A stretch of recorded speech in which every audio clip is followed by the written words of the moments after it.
Good morning students. मैं Rajesh Prasad, director of Foundation Physics Classes Hazaribagh. Online class में बच्चों आपका स्वागत है। और ऑनलाइन क्लास में हम लोग जान रहे हैं 2026 एग्जाम के लिए वीवीआई क्वेश्चंस, है ना। तो ये जो क्वेश्चन है बच्चों, derive the expression for capacitance of A parallel plate capacitor and how it changes with insertion of a dielectrics। तो ये जो क्वेश्चन है यहां तक, ये क्वेश्चन यहां से लेकर के derive the expression for capacitance of A parallel plate capacitor, ये जो क्वेश्चन है 2019 में पहले भी एक बार पूछ चुका है। इस बार इसको 2025 के मॉडल सेट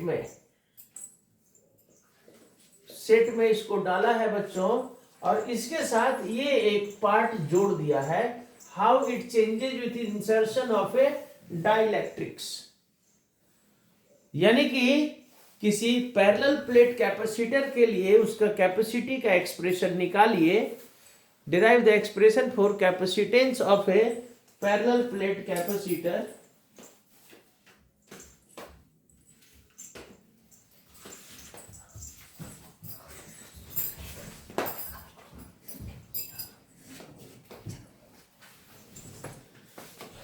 ठीक है।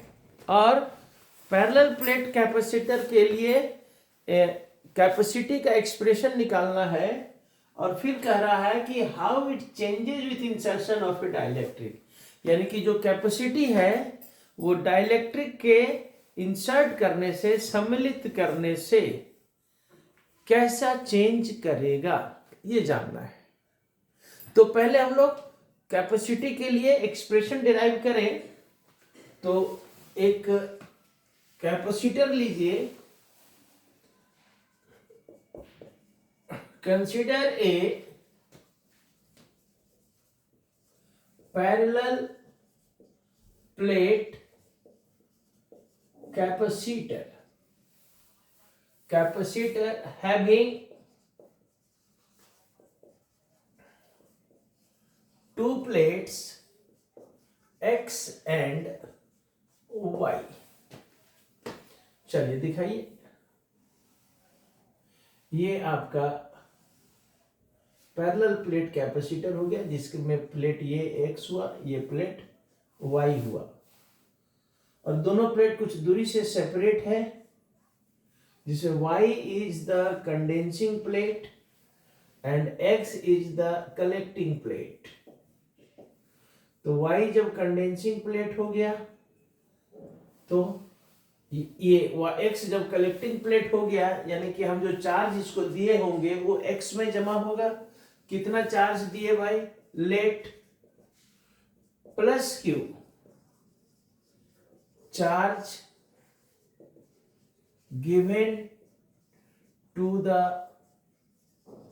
प्लेट X प्लेट को जो चार्ज दिए हैं वो मान लिया जाए Q, and D is the separation between the plates। ठीक है, दोनों प्लेट के बीच का सेपरेशन कितना है? D, और A मान लिया जाए एरिया ऑफ ईच प्लेट्स, दोनों प्लेट का एरिया, है ना। ये अच्छा, ये सबसे पहले कह रहा है कि कैपेसिटर का कैपेसिटी निकालिए। तो ये कैपेसिटर होता क्या है? ये कैपेसिटर होता क्या है? तो सर एक ऐसा डिवाइस जिसका काम है क्या? चार्ज को स्टोर करना। Capacitor is a device which is used to store charge. Okay, capacitor क्या है? एक ऐसा डिवाइस जो चार्ज को क्या करता है? स्टोर करता है। और उसका कैपेसिटी के लिए जो एक्सप्रेशन निकालना है, तो कैपेसिटी निकालने का क्या मतलब हुआ? कितना चार्ज स्टोर कर सकता है, the ability to store the charge. Capacitor एक डिवाइस है जिसका काम है चार्ज स्टोर करना, और उस डिवाइस का कैपेसिटी निकालना है, यानी कि वो कितना चार्ज स्टोर कर सकता है, ये कैपेसिटी निकालना, इसको उसका कैपेसिटी कहेंगे। कितना charge, the ability to store the charge. तो कैपेसिटी निकालने के लिए आपके पास फॉर्मूला सी होता है Q बाई V। तो Q तो हमने दे दिया, मान लिया कि इसको कितना चार्ज दिया गया Q, लेकिन जब इसको Q चार्ज दिए तो इस चार्ज के कारण इस कैपेसिटर के दोनों प्लेट के बीच का पोटेंशियल डिफरेंस कितना हो गया, ये निकालना पड़ेगा। और जब V निकल जाएगा तो देखिए C आसानी से निकल जाएगा, कितना Q बाई V। तो V निकालिए पहले। नाउ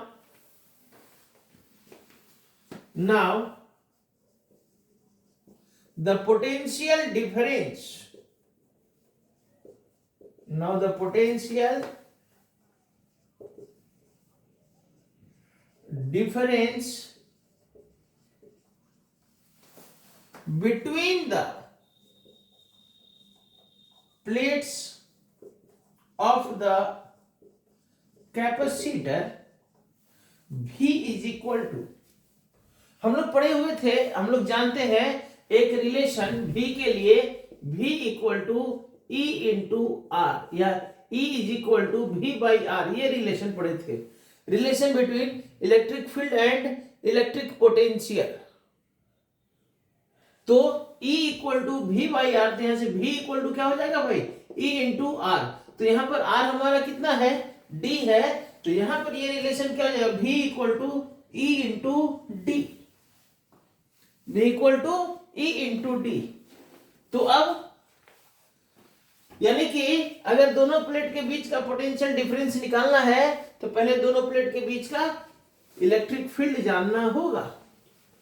तो ये तो आसान है ना, हम लोग गॉस थ्योरम से, तो गॉस थ्योरम का जब एप्लीकेशन किए थे, गॉस थ्योरम में ये हम लोग पढ़े हुए हैं। नाउ इसको इक्वेशन 1 मान करके यहां छोड़ लेते हैं, अब यहां से लिखते हैं नाउ वी नो दैट, ये यहां पर डिराइव नहीं करना है, हम लोग जान रहे हैं। Now we know that the electric field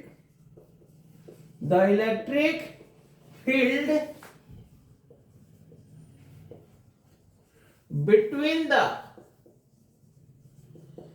the plates of the capacitor E equal to कितना जी, दोनों प्लेट के बीच में sigma by epsilon not.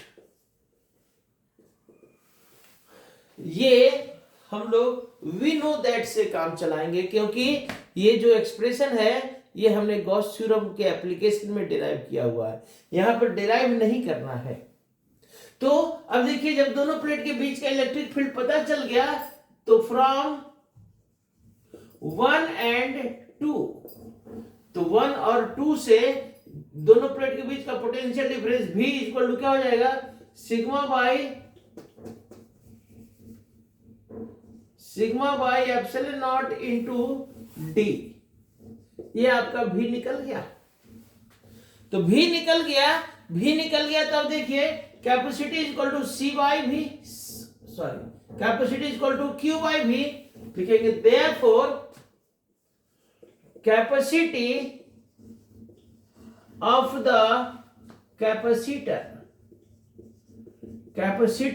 Capacitor C is equal to Q by V।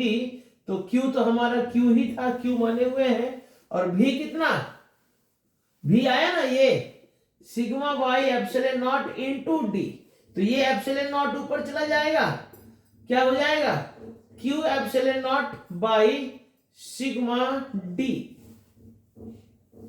ठीक है, ये आ गया देखिए आपका कैपेसिटी।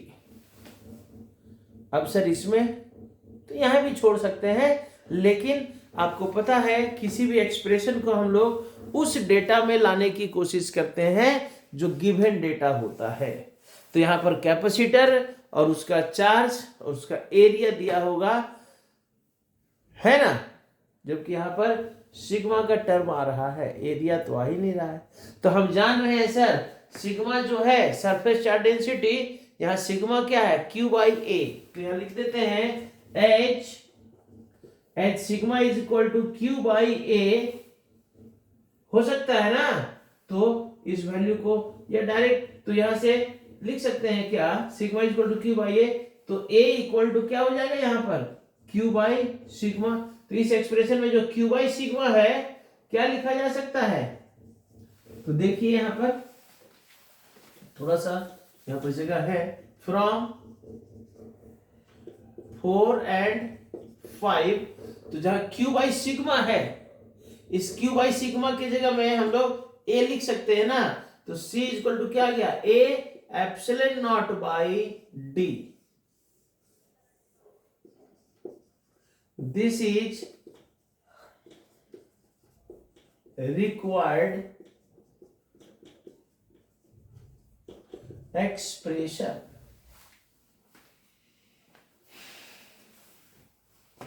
ये तो हो गया भाई। चलिए एक बार इसको 1-2 मिनट लगेगा, फिर से समझ लें। उसके बाद इसका जो दूसरा पार्ट है, ये जो पार्ट है derive the expression for capacitance of A parallel plate capacitor, ये 2019 के एनुअल में पूछा हुआ था। और फिर इस बार 2025 के मॉडल सेट में सेम क्वेश्चन है, लेकिन इसमें एक छोटा सा पार्ट जोड़ दिया है, how it changes with insertion of A dielectrics. तो हम लोग इस पार्ट का भी आंसर कर लेंगे।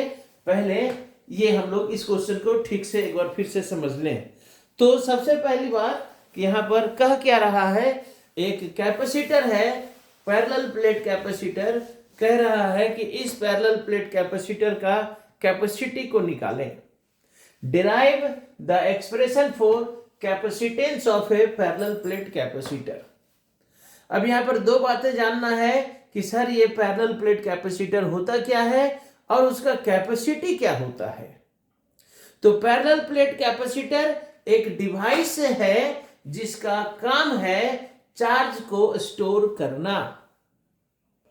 अब भाई वो चार्ज स्टोर करेगा तो क्या जितना मन उतना चार्ज स्टोर कर सकता है सर, नहीं, उसका चार्ज स्टोर करने का भी कैपेसिटी फिक्स होता है।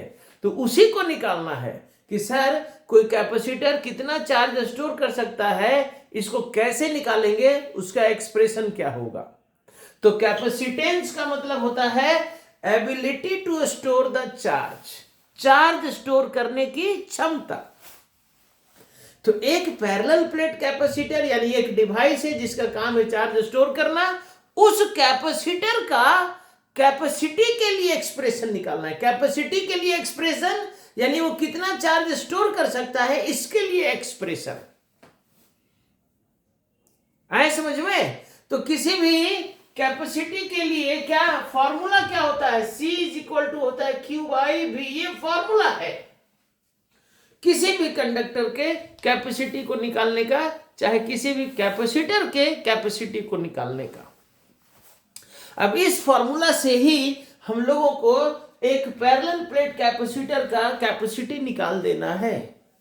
तो इसके लिए क्या किया जाए, सबसे पहले एक consider a parallel plate capacitor having to plates x and y। एक पैरेलल प्लेट कैपेसिटर लीजिए जिसमें दो प्लेट है x और y।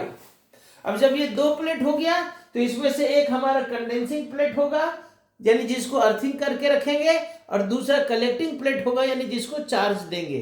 तो हम लोग मान लिए हुए हैं कि x हमारा कलेक्टिंग प्लेट है यानी चार्ज x को देंगे और अर्थिंग करेंगे y को। तो यहां लिख देते हैं let plus q charge given to the plate x। तो जैसे ही हमने प्लेट x को चार्ज देने की बात कही यानी x हमारा क्या हो जाएगा, कलेक्टिंग प्लेट हो जाएगा। और दोनों प्लेट के बीच का सेपरेशन कितना है, d, और a is the area of each plate. दोनों प्लेट का एरिया कितना है, a है। ओके बच्चों, चलिए ये तो जान लिए। अब जैसे ही हम इसको चार्ज दिए प्लस, तो इसके कारण यहां पर इंडक्शन होकर के हो गया माइनस। तो दोनों प्लेट के बीच में एक प्लस एक माइनस, तो एक पोटेंशियल डिफरेंस क्रिएट हो गया होगा। तो अगर हमको कैपेसिटी निकालना है तो पहले दोनों प्लेट के बीच का पोटेंशियल डिफरेंस भी निकालना पड़ेगा। तो now the potential difference between the plates of the capacitor. तो पोटेंशियल डिफरेंस का फॉर्मूला क्या होता है, हम लोग जान रहे हैं relation between electric field and electric potential. तो V equal to E into D है ना। अब तो ठीक है सर, अब V equal to E into D आ गया। ई मतलब क्या, दोनों प्लेट के बीच का इलेक्ट्रिक फील्ड।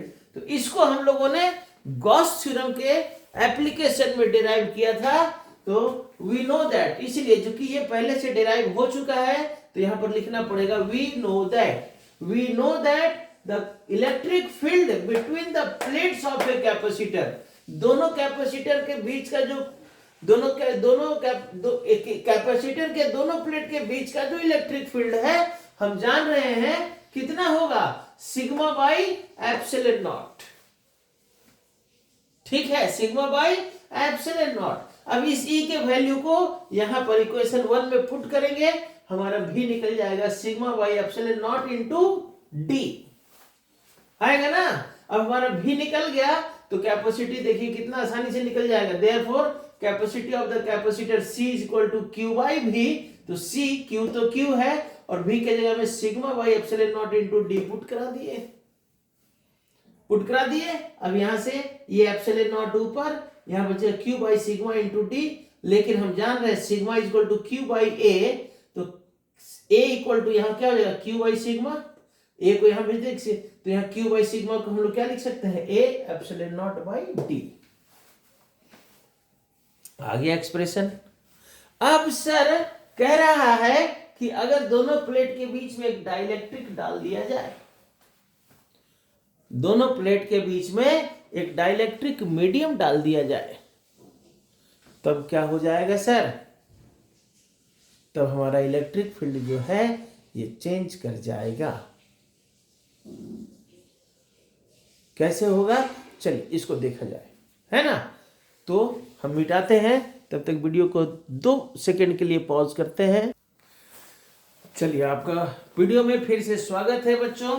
इसी क्वेश्चन का जो नेक्स्ट पार्ट है, तो इसका आंसर लिखेंगे, टॉपिक यहां डाल देंगे, change of capacitance on insertion of dielectrics. क्या आंसर हो जाएगा भाई इसका? तो देखिए, ऐसे तो इसका आंसर एक लाइन में लिख सकते हैं, लेकिन 5 नंबर का ना क्वेश्चन है, तो इसको थोड़ा सा एक्सप्लेन करना होगा कि एक डाइलेक्ट्रिक इंसर्ट करने पर क्या होगा।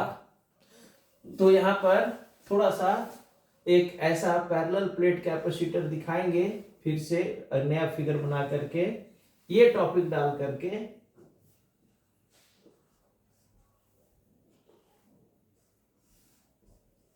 यहां पर वही प्लेट X, प्लेट Y, यहां पर प्लस चार्ज, यहां पर माइनस चार्ज।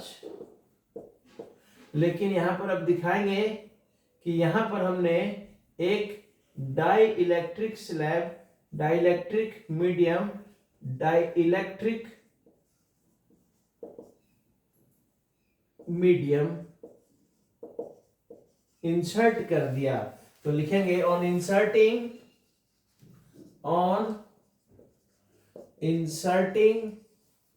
ए डाइलेक्ट्रिक मीडियम, है ना, on inserting a dielectric medium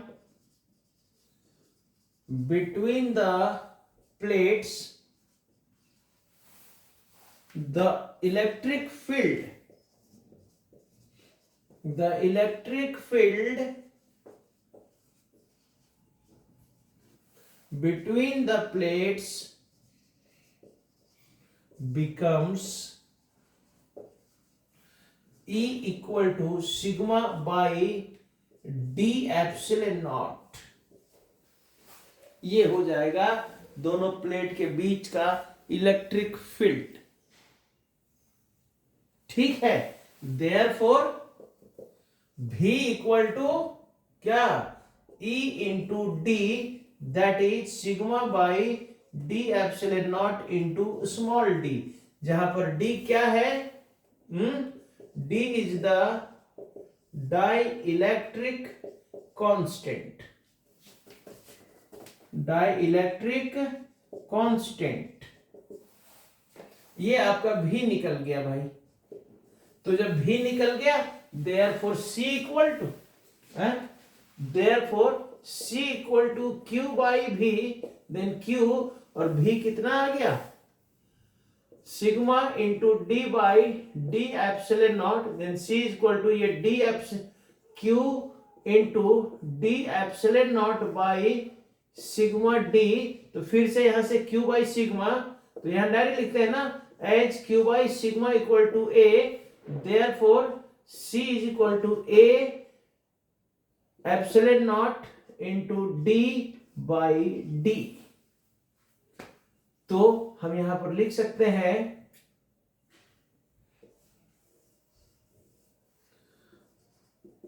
it is clear from the expression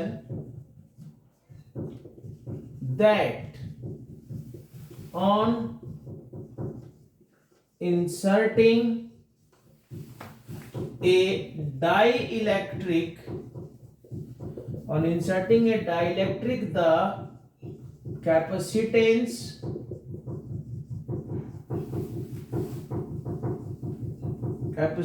of the capacitor get increases।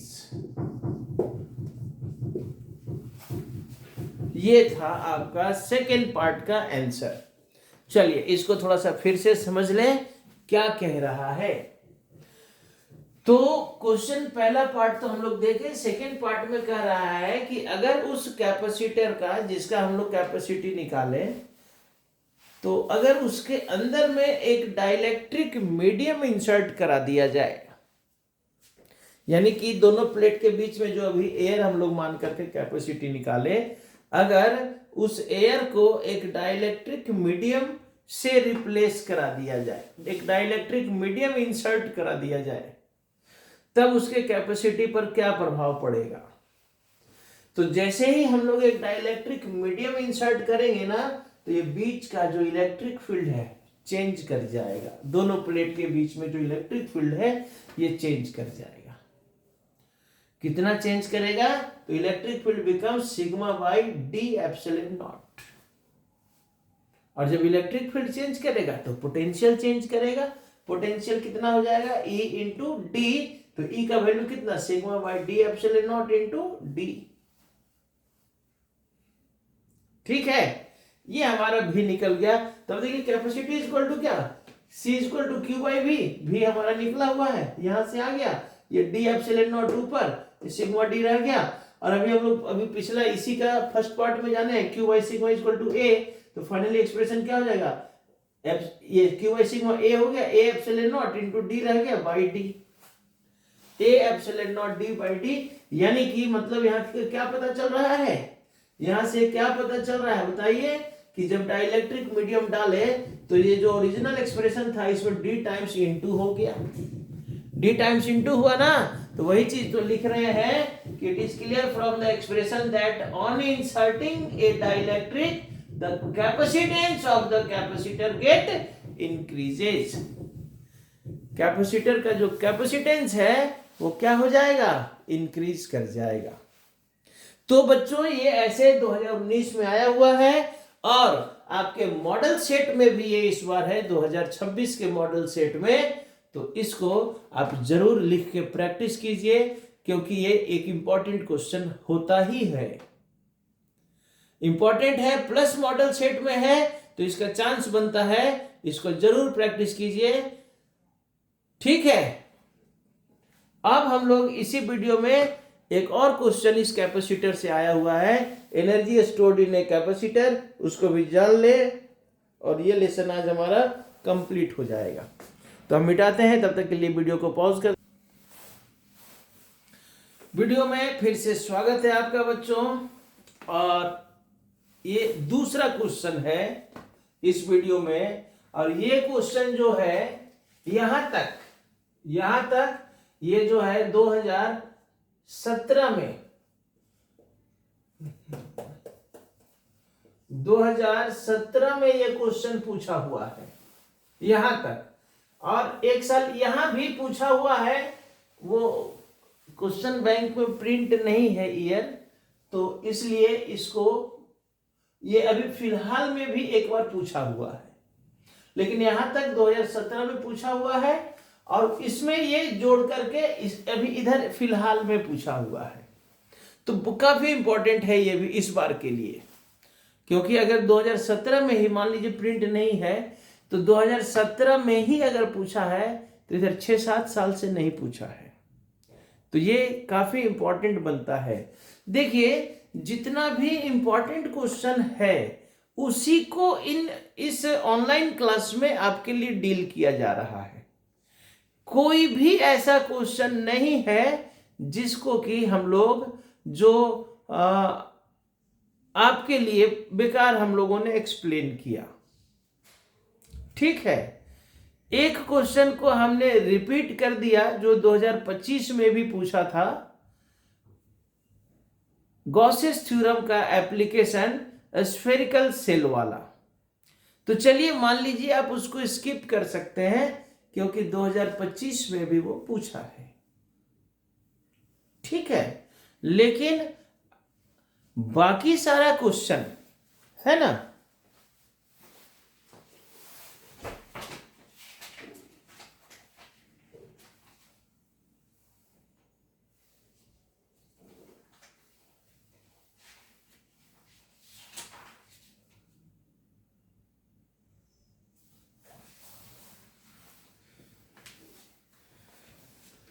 लेकिन बाकी सारा क्वेश्चन आप, एक भी क्वेश्चन ऐसा नहीं था जिसको कि स्किप किया जा सके।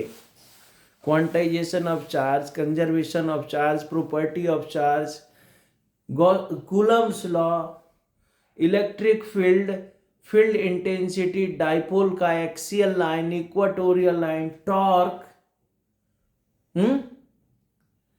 Equipotential surface, electric field lines, electric flux, ये सारा क्वेश्चन आपके लिए बच्चों इंपॉर्टेंट है। जरूर इनको रिपीट कीजिए, वीडियो को देखिए, रिपीट कीजिए, इससे बाहर नहीं रहेगा। जितना क्वेश्चन आपको बता दिया जा रहा है इससे बाहर नहीं रहेगा। इसके बाद लास्ट में 1-2 वीडियो आपका जो मॉडल सेट जारी हुआ है उसके एक एक क्वेश्चन को भी हम एक्सप्लेन करा देंगे, है ना। तो इसलिए मन लगा करके वीडियो को देखिए, इससे बाहर नहीं रहेगा। जितना भी क्वेश्चन है हर लेसन, देखिए कितना, ये चौथा वीडियो है इस लेसन का। पिछला लेसन का चार्ज एंड फील्ड का 5 वीडियो हुआ, ये पोटेंशियल एंड कैपेसिटेंस का 4 वीडियो हुआ। आज लेसन कंप्लीट हो गया। करंट में 4 वीडियो होगा भी नहीं, मान लिया जाए 4 वीडियो या 5 वीडियो होगा भी नहीं, लेकिन मान के चलिए, तो ये सब बड़ा बड़ा लेसन है, 4-5 वीडियो जाएगा। लेकिन बाद में तो आपका एक एक वीडियो, 2-2 वीडियो में मुश्किल से 30 वीडियो होगा, जिसमें आज 9 वीडियो हो गया, 20 वीडियो, और 9 वीडियो को देखने के लिए 9 घंटा आपको समय निकालना होगा। अगर शुरू से देख रहे होते तो 1-1 घंटा में काम हो गया रहता। वो भी 1 घंटा का वीडियो नहीं था, 40 मिनट 45 मिनट, शुरू में तो 32-33 मिनट का वीडियो था। तो देखिए ना बच्चों, मन लगा करके देखिए। चलिए इस क्वेश्चन में क्या करना है, एक पैरेलल प्लेट कैपेसिटर है जिसको चार्ज किया गया, उसके लिए एनर्जी का एक्सप्रेशन निकालना है। तो यहां पर देखिए ना, एनर्जी का एक्सप्रेशन निकालना है। अब ये एनर्जी होता क्या है और एनर्जी आएगा कहां से किसी कैपेसिटर में। कैपेसिटर तो चार्ज से स्टोर करता है ना, फिर उसमें एनर्जी कहां से आ गया। तो अब एनर्जी का कंसेप्ट क्या है, कैपेसिटी ऑफ डूइंग वर्क। अगर कैपेसिटर में एनर्जी आया है तो जरूर वहां काम हुआ होगा, क्योंकि हम जानते हैं बिना वर्क का, energy is the work done, बिना वर्क का एनर्जी हो ही नहीं सकता है, बिना वर्क का एनर्जी हो ही नहीं सकता है। तो अगर यहां कैपेसिटर में एनर्जी आया है तो यहां पर जरूर काम हुआ होगा। तो क्या काम हुआ है भाई, उसको पहचानिए। तो काम क्या हुआ है, तो कैपेसिटर को चार्ज करने का काम हुआ है। कैपेसिटर में चार्ज हमेशा रहता नहीं ना है, उसको चार्ज करना पड़ता है ना। तो कैपेसिटर को चार्ज करने में किसी ना किसी को तो काम करना पड़ा होगा। किसको काम करना पड़ा, तो सर बैटरी को, सेल को, सोर्स को। क्या काम करना पड़ा, तो उसको चार्ज करना पड़ा। यानी work done by the cell in charging the capacitor. Cell को चार्ज करने में जो काम करना पड़ा है, वही काम कैपेसिटर में एनर्जी के रूप में स्टोर होगा। समझ में आया। तो हम लोग यहां पर एक कैपेसिटर लीजिए जिसमें शुरू में कोई चार्ज नहीं था, तो सर उसमें कोई चार्ज नहीं है तो एनर्जी भी नहीं होगा शुरू में, हाँ एकदम नहीं होगा। अब लेकिन उसमें एनर्जी लाना है ना, तो एनर्जी लाना है तो उसको चार्ज करना होगा। तो अब उसको एक बैटरी से जोड़ दीजिए, सेल से जोड़ दीजिए। तो जैसे ही सेल से जोड़ेंगे उसमें क्या होगा, चार्ज जाना शुरू होगा। चार्ज जाना शुरू होगा यानी कि बैटरी को काम करना भी पड़ रहा होगा। तो कैपेसिटर को चार्ज करने में बैटरी को जो काम करना पड़ रहा है, वही काम कैपेसिटर में क्या होगा, इन the form of energy store हो जाएगा। चलिए देखा जाए, इस काम को अब कर लिया जाए। सो आंसर ना, consider a capacitor having no charge initially,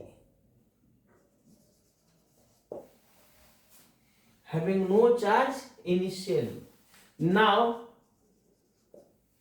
connect the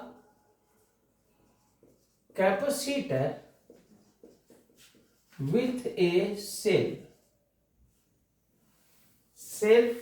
of potential difference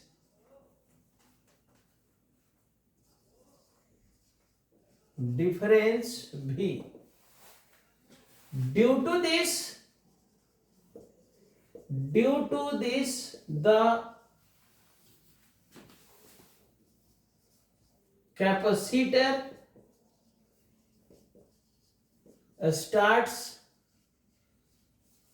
charging, and let after some time Q charge is stored on the capacitor.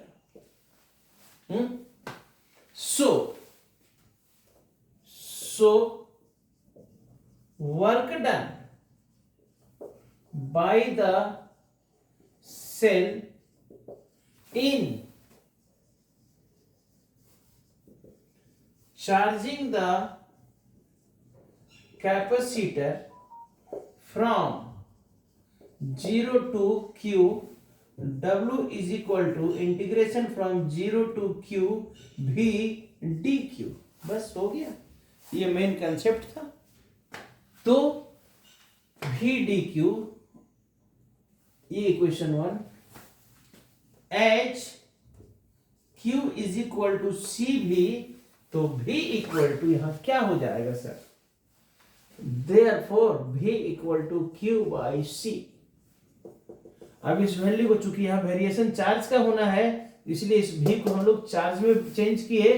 तो फ्रॉम 1 and 2 क्या हो जाएगा, W is equal to 0 to Q by C dQ।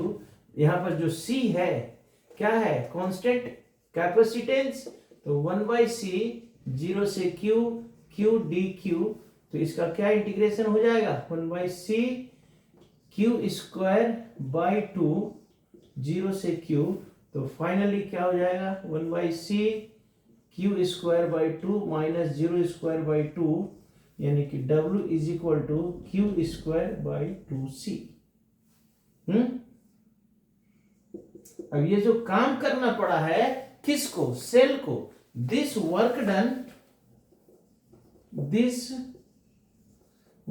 Done is stored in the capacitor as in the form of energy, so energy of the capacitor, इसको U से दिखाएंगे energy को, U equal to क्या हो जाएगा जी, Q square by 2c। ये आ गया, दिस इज रिक्वायर्ड एक्सप्रेशन। यहां लिख देते हैं क्या, दिस इज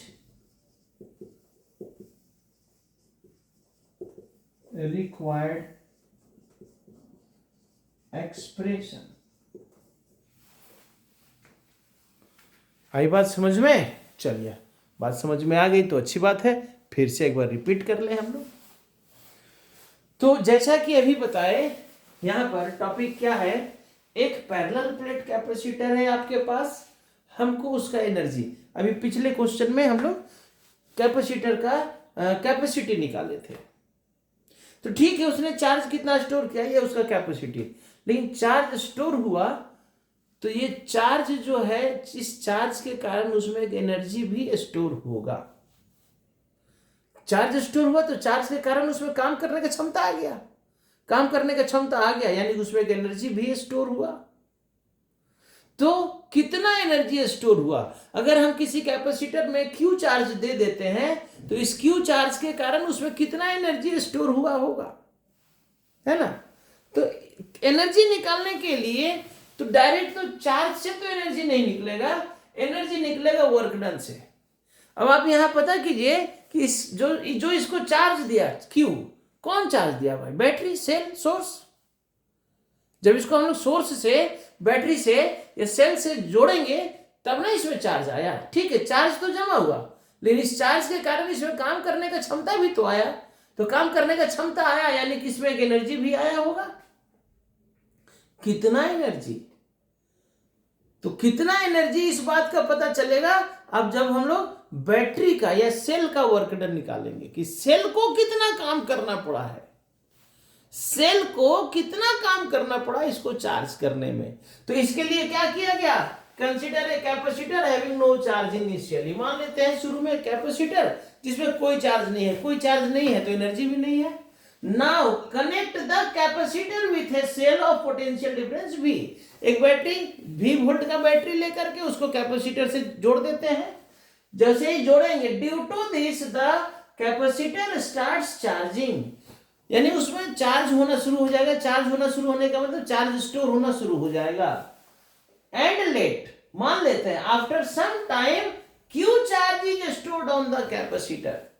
और जब वो चार्ज होना शुरू हो गया तो मान लीजिए कुछ देर के बाद उसमें कितना चार्ज जमा हो गया है, Q चार्ज जमा हो गया। Okay, so work done by the cell in charging the capacitor from 0 to Q। तो वे जब Q चार्ज जमा हुआ तो चार्ज करने का काम कौन कर रहा था, सेल ना। तो सेल को कितना काम करना पड़ा इस कैपेसिटर को 0 से Q चार्ज करने में। तो वर्क डन इक्वल टू क्या होता है, आपको पता है?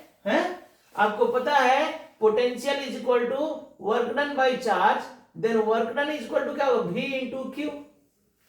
V इंटू क्यू होगा ना, तो V इंटू क्यू, तो यहां पर चार्ज धीरे धीरे जा रहा है इसलिए V इंटू डी क्यू। और कितना चार्ज किया, 0 से Q। V into D Q from 0 to Q, ये आपका आ गया वर्क डन। लेकिन यहां पर चार्ज ना वेरी कर रहा है तो इस V को हम लोग चार्ज में बदलेंगे। कैसे, तो Q is equal to CV, जान रहे हैं ना, Q equal to CV, then V equal to क्या हो गया, Q बाई C। अब इस V का जो वैल्यू है Q के टर्म में यहां पर पुट कीजिए क्वेश्चन 1 में, from 1 and 2, W equal to क्या हो गया, V के जगह में Q by C D Q. अब C कांस्टेंट है बाहर, क्यू डी क्यू का इंटीग्रेशन, ये आ गया। अब ये जो वर्क डन आया, this work done is stored in the capacitor as in the form of energy. So energy of the capacitor आ गया Q square by 2c, this is required expression. Okay, अब इसी क्वेश्चन में एक part और है। क्या कह रहा है कि इसका एनर्जी डेंसिटी निकालिए। एनर्जी डेंसिटी का क्या मतलब हुआ? अब यहां पर एक तो इसका आपका एनर्जी निकल गया। अब नेक्स्ट पार्ट क्या कह रहा है? Energy density. तो इसको मिटा दें, छोटा सा है ये भी। देखिए यहां टॉपिक डाल देंगे, क्या करने जा रहे हैं भाई? Energy density. तो it is defined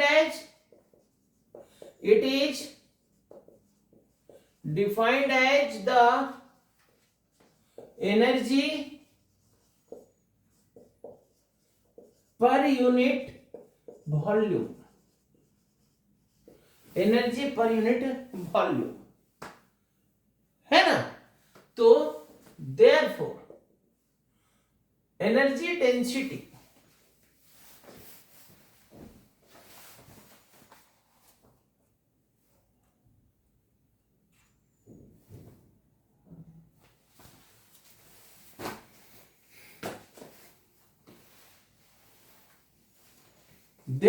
energy density को स्मॉल यू से दिखा रहा है।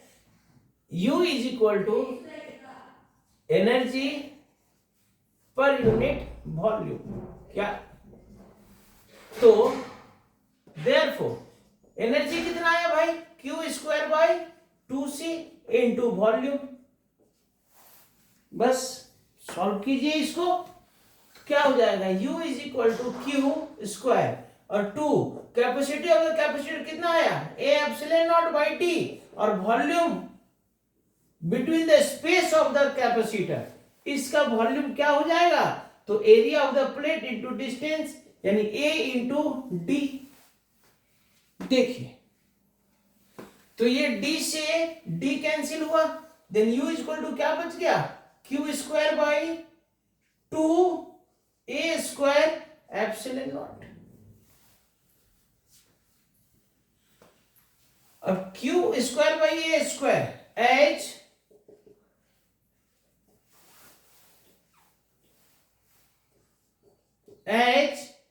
Sigma is equal to Q by A, then Q square by A square is equal to sigma square by 2 epsilon naught. लिख सकते हैं ना? बस तो हो तो गया काम एनर्जी डेंसिटी का।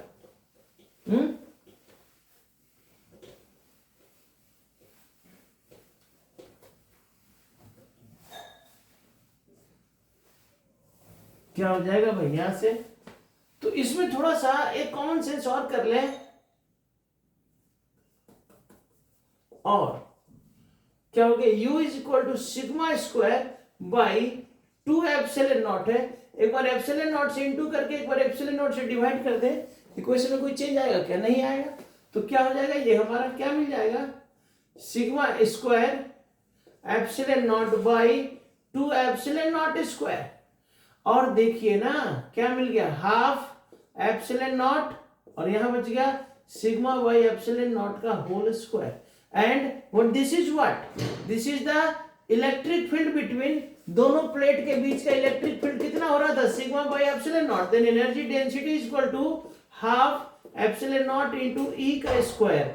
यहां लिख देते हैं E is equal to sigma by epsilon naught. Electric field between the plates, ये आ गया आपका energy density. This is the expression for energy density of the capacitor. चलिए बच्चों, इसको भी 2 मिनट में समझ ले हम लोग। है ना? क्या है ये? क्या है ये? तो एनर्जी डेंसिटी का मतलब क्या हो रहा है? Energy per unit volume. Energy per unit volume. और एनर्जी तो भी हम लोग निकाले थे ना इसी टॉपिक में, Q²/2C बाय वॉल्यूम रह गया भी। अब प्लेट का पैरेलल प्लेट कैपेसिटर का जो बीच दोनों प्लेट के बीच का स्पेस, इसका वॉल्यूम कितना है? तो A इंटू डी। और कैपेसिटी कितना है? तो A epsilon naught by D. ये डी से डी कट गया। अब यहां क्या बच गया? Q²/2A² epsilon naught. अब यहां से Q²/A² क्या कहलाएगा? देन Q²/A² इज इक्वल, क्योंकि sigma is equal to Q/A, then Q²/A² is equal to sigma square. तो sigma square by epsilon not.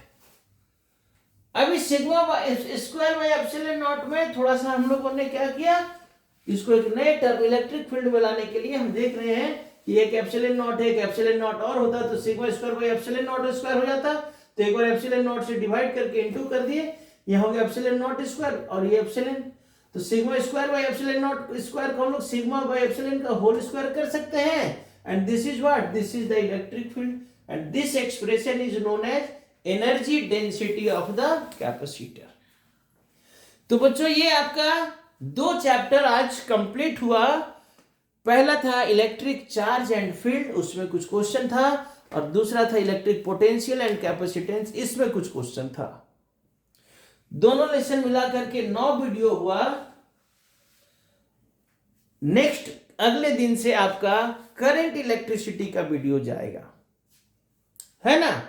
लेकिन बच्चों आप लोगों से रिक्वेस्ट है कि वीडियो देखते हैं तो सिर्फ क्वेश्चन को देख करके मत छोड़िए, सॉल्यूशन को भी देखिए, क्योंकि आपके कैसे कैसे सॉल्यूशन किया जा रहा है, किस क्वेश्चन को कहां तक कैसे लिखना है, तभी आपको एक अच्छा मार्क्स मिल पाएगा। और देखने के बाद, सुनने के बाद, समझने के बाद उसको लिख के प्रैक्टिस कीजिए। हम बार बार आप लोगों को बोल रहे हैं कि फिजिक्स बिना लिखे, बिना प्रैक्टिस किए डायरेक्ट एग्जाम में आपसे नहीं लिखाएगा। इसलिए you have to write answer of all the questions many times. बहुत बार लिखना होगा, तब जाके फाइनल में परफेक्शन और स्पीड मिल पाएगा। जितना बार लिखिएगा क्वेश्चन के आंसर को, उतना ही परफेक्ट आंसर आप लिख पाइएगा और उतना तेजी से लिख पाइएगा। बाकी आप लोग समझदार हैं, आप लोग वीडियो नहीं देखते हैं तो कभी कभी मन नहीं करता है बनाने का। हमने पिछले दिन एक दिन गैप किया, वीडियो नहीं डाला, क्योंकि आपके लिए देखिए क्लास लेने के बाद भी हमको मेहनत करना पड़ रहा है ताकि आपका रिजल्ट खराब ना हो। और अगर आप लापरवाही करेंगे तो हमको मन नहीं लगेगा ना। इसलिए must watch the video, like the video, share the video and must comment on the video. So good night. मन लगा करके वीडियो को देखिए और जरूर लिखिए। एक बार 2 बार देखने के बाद लिखिए, समझिए, अपने से प्रैक्टिस कीजिए। बहुत हार्ड क्वेश्चन नहीं है ये सब, बहुत सिंपल क्वेश्चन है। Okay, bye.